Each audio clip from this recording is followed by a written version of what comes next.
Fala, galerinha! E aí, beleza? Vamos dar continuidade aos nossos estudos. Agora a gente vai falar sobre o capítulo 8, Vegetação Brasileira. Mais uma vez, tudo que eu falar aqui vai estar dentro do seu livro, não com essas palavras, mas a ordem cronológica de abordagem de assunto.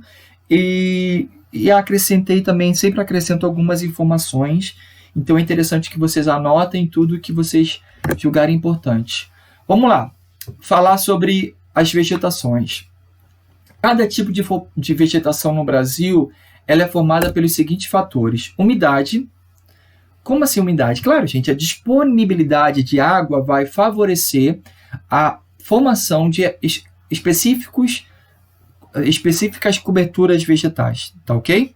E as coberturas vegetais, quanto à umidade, elas podem ser classificadas em vegetações hidrófilas, que são aquelas espécies que são adaptadas a grande disponibilidade de água. Então, as raízes delas são pequenas porque a água já é bem abundante e as folhas elas são bem largas. Por quê? Como elas absorvem tanta água, elas precisam evaporar essa água. A evaporação é feita atrás de um processo chamado de evapotranspiração. Tudo junto aqui, ó. Deixa eu ver se está aqui. Aqui, ó. Evapotranspiração. É a evaporação das águas contidas dentro das plantas. Imagina, se é uma vegetação que tem abundância de água e ela absorve aquela água. Se ela não eliminar aquele excedente, possivelmente aquela planta iria morrer. Então, ela consegue ter um equilíbrio através da quantidade de folhas ou das grandes... Se for uma árvore menor, uma planta menor, vai ter grandes folhagens, que facilita a evapotranspiração. Tipo a Vitória Régia, tem outras plantações aqui, ó. Aqui eu tenho... Deixa eu pegar aqui o laser. Aqui eu tenho as raízes bem dentro das águas. Outro tipo é a xerófila. A xerófila já é mais conhecida. São aquelas vegetações que são adaptadas a um ambiente com escassez de água. O interessante é que as raízes delas são mais profundas, que é o oposto. Mais profundas para poder buscar nutrientes e água. E as folhagens delas são pequenas e às vezes inexistentes. Uma vez eu vi que os espinhos dos cactos são folhas não desenvolvidas. Porque se o cacto, que recebe pouca água, tivesse muita folha, logo teria muita evapotranspiração. E aí ela poderia morrer sem água. Então, a possibilidade de não ter muitas folhagens é vital para as árvores, para a vegetação xerófila. Ok? Aqui eu tenho galhos retorcidos, galhos secos. E tem a vegetação tropófilas. São vegetações que elas se adaptam à variedade das condições de umidade. Ou seja, se tem bastante umidade, ela se adapta. Se tem pouca, ela também se adapta.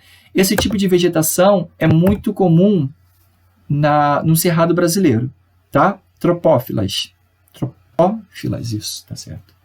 São vegetações que se adaptam à variação climática.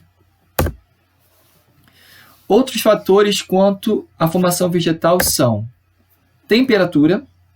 É óbvio, gente. Uma região polar não vai ter a mesma cobertura vegetal que uma região temperada e uma região tropical, que são as zonas climáticas da Terra. Então, a temperatura está ligada diretamente ao tipo de formação. A influência de luz, ok? Quanto maior a radiação solar, mais fotossíntese e mais possibilidade de vida. Quanto menos radiação solar, menos fotossíntese e menos possibilidade de vida. A influência dos ventos é muito importante, por quê? Porque muitas das espécies elas são dispersadas pelos espaços geográficos a partir dos ventos.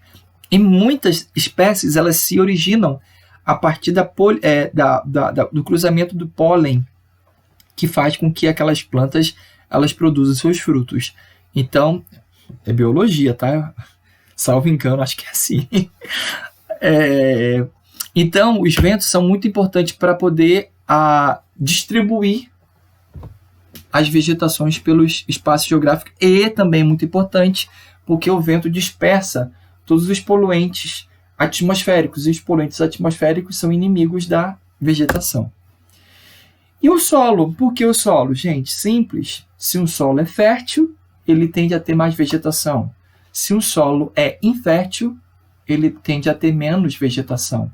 Se um solo ele é vegetado, se ele possui uma cobertura vegetal mais gramíneas, então possivelmente é um solo mais rico em composições orgânicas. Se é um solo com poucas gramíneas, poucas vegetações, vai ter menos fertilidade. Biomas brasileiros. A gente vai falar sobre duas formas de falar sobre as camadas vegetais. O primeiro bioma brasileiro, ele é classificado pelo IBGE. O IBGE e também o Ministério do Meio Ambiente, ele regionalizou o Brasil pelos aspectos de formação vegetal.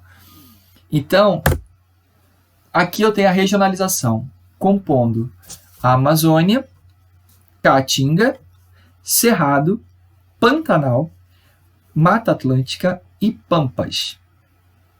Pampas, ou seria campos ou pampas gaúchos, também são campos também. Então, esses são os biomas brasileiros definidos pelo IBGE. IBGE, todo mundo sabe que é o Instituto Brasileiro de Geografia e Estatística. É o instituto responsável em levantamento de informações sobre todos os aspectos regionais brasileiros. E o Ministério do Meio Ambiente. Vamos falar sobre a Amazônia. A Amazônia, a camada vegetal dele, os estratos vegetais, eles são subdivididos em... A moto aqui está passando. Mata de Igapó. Mata de Igapó é a vegetação que vai estar permanentemente alagada. Então, a região amazônica é uma região que chove muito, então vai estar permanentemente alagada. O cronômetro rodou aqui, acho que eu nem zerei. Vamos continuar aqui, eu vou parar depois dessa. Então, mata de Igapó é uma mata que fica permanentemente alagada. Então, é um tipo de vegetação que as raízes são mais rasas, folhagens mais largas. Depois eu tenho a mata de várzea. Mata de várzea é um tipo de vegetação que vai se adaptar em regiões que, em períodos chuvosos quentes, fica alagada. Em períodos de estiagem, que geralmente é em períodos de outono e inverno, vai se tornar região seca. Então, é uma vegetação adaptável, tanto à escassez de água como à abundância de água. E por último, a mata de terra firme. É o tipo de vegetação que vai estar em solo seco permanentemente. Tá ok? Gente, vou parar o vídeo por aqui, que eu não sei quantos minutos deu. Acho que já deu 15. E aí eu continuo no próximo vídeo, ok? Até daqui a pouquinho.